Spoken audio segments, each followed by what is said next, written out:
تم پر مرا ہوا جانور اور بہتا لہو اور سور کا گوشت اور جس چیز پر اللہ کے سوا کسی اور کا نام پکارا جائے اور جو جانور گلا گھٹ کر مر جائے اور جو چوٹ لگ کر مر جائے اور جو گر کر مر جائے اور جو سینگ لگ کر مر جائے، یہ سب حرام ہیں، اور وہ جانور بھی جس کو درندے پھاڑ کھائیں مگر جس کو تم مرنے سے پہلے ذبح کر لو، اور وہ جانور بھی جو غیر اللہ کے آستانے پر ذبح کیا جائے، اور یہ بھی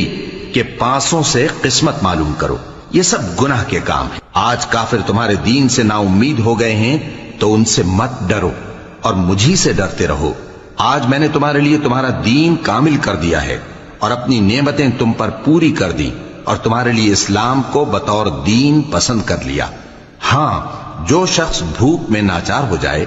بشرطے کہ گناہ کی طرف مائل نہ ہو تو اللہ بخشنے والا ہے، بڑا مہربان ہے۔